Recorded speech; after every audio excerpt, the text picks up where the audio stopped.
remember the first time I got like a sort of like a consolidated attack was even before my elections.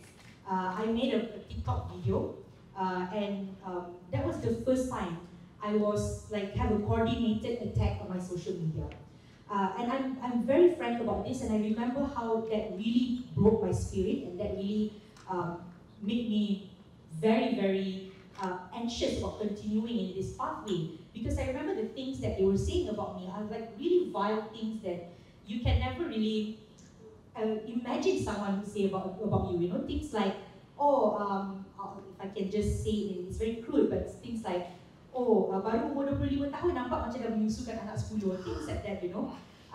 And those kind of things just, regardless of how much you feel like you've prepared for it, it just really affected you mentally, it really affected you emotionally.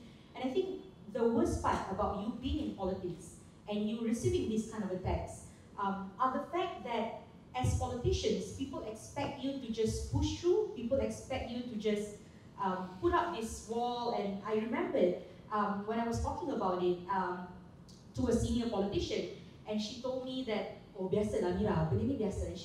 It's a lady, you know, she was like, benda ni biasa. Kalau you nak succeed in politics, you have to go through this. But for me, I do not want this to be normal, right? I do not want this to be normal for my generation or for the people of the next generation. Because I understand what it feels like. And I can just imagine how other young women who first started to join politics feel about continuing their journey in politics if they keep on having to do this. And worst part is, I think this is something that I know maybe Joanna can share with this experience as well. Pam also can share this experience as well.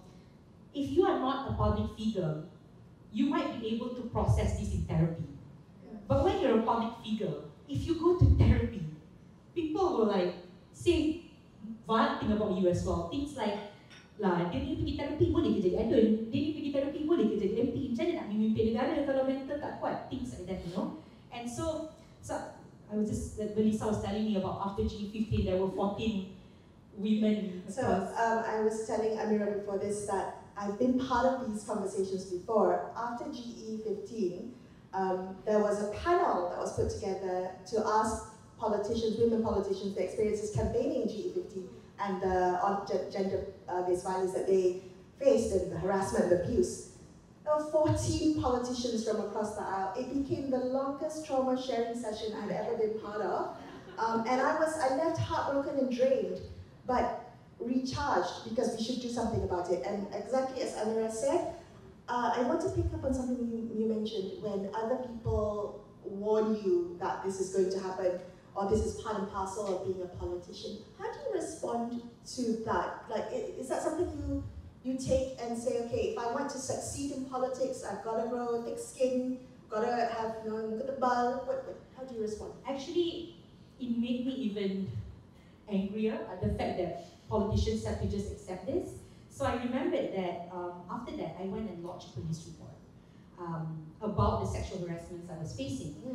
Because at that point, the sexual harassment and it got really bad to the point that people just say, random people who you have no idea who they are on the internet will just text you, DM you and say, kau ni mati lagi bagus, things like that, right? So I went to the police office to make a police report, and then she contacted me again, this senior politician, and she said, what you are doing is showing a sign of weakness. You shouldn't go and make a police report that shows that you are weak. And I'm not blaming her because that is the generation that she had to live with. In that generation, women have to be like, in order for you to be a strong politician, you have to be this iron woman, right? Like, that's the only way you can be acknowledged as a politician in Malaysia at that point of time.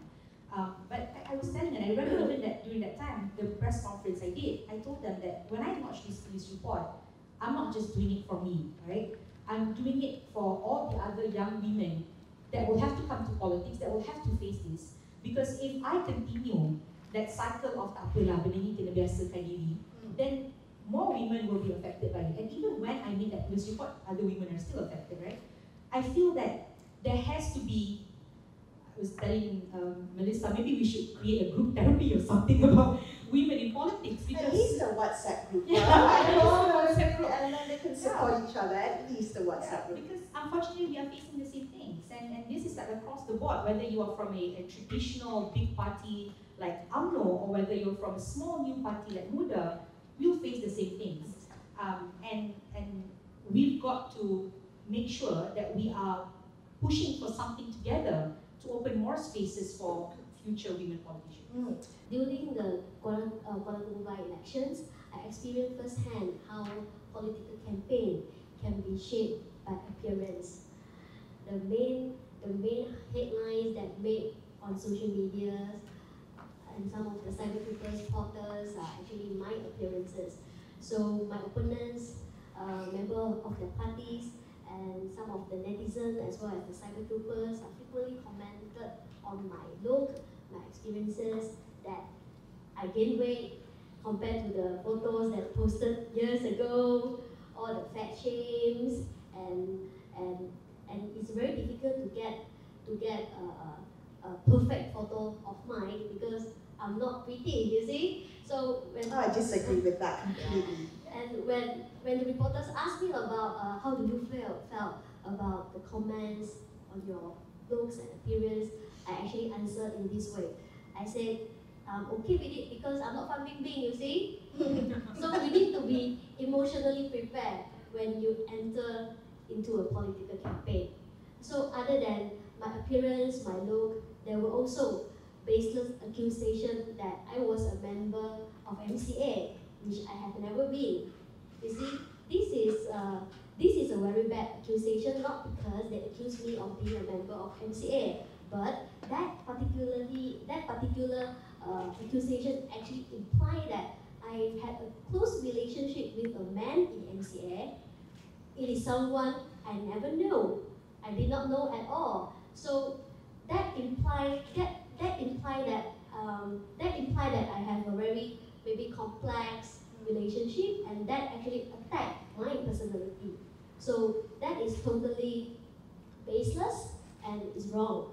But during a very intense campaign times, we don't have much time to respond, you see, and it spread like wildfire on social media. And it is not true that I'm having complex relationship with other men. And in fact, I'm a young, happily married woman. So this is the experiences I encountered during the Kuala Lumpur by-elections. And to be, in fact, I'm emotionally affected during the campaign, and it is very upset during the first 3 days